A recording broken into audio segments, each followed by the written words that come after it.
కర్నూలు జిల్లా ఆదోని మండలం దొడ్డినగిరి గ్రామంలో వెలిసిన శ్రీ శ్రీ శ్రీ సద్గురు చింతల మునిస్వామి 46వ ఆరాధన రథోత్సవం కన్నుల పండుగగా నిర్వహించారు.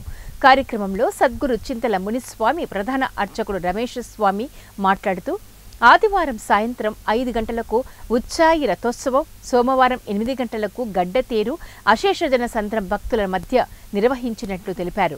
కార్యక్రమంలో దొడ్డునగేర్ గ్రామ పెద్దలు మరియు హిందూ ధార్మిక సంఘాల పెద్దలు పాల్గొని శ్రీ శ్రీ శ్రీ సద్గురు చింతల మునిస్వామి రథోత్సవాన్ని విజయవంతం చేశారని తెలిపారు.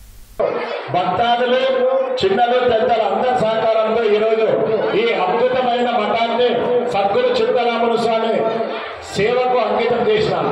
ఎందుకంటే మనకన్నా ఇంకా కొంతమంది స్వామివారి సేవ చేసినటువంటి జిపి రంగస్వామి సార్ గారు కానీ ఉండాలి ఇక్కడ. ఆయన గారు కొన్ని విషయాలు చెప్తారు. ఎందుకంటే ఇంకా పోయిన సంవత్సరం చెప్పినాము 2 ద్వారాలు అయినాయి, ఉత్తర ద్వారం కానీ పడమర ద్వారం కానీ.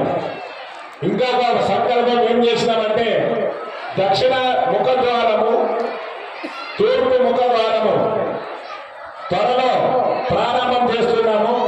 మన ఇక్కడ వచ్చినటువంటి భక్తుల సహకారం ఎంతో అంటే చింతల మునిస్వామి ఆరాధన గొప్పది. ఇక్కడ లక్షల మంది భక్తాదులు ఈ స్వామి దర్శించుకోవడానికి వస్తారు.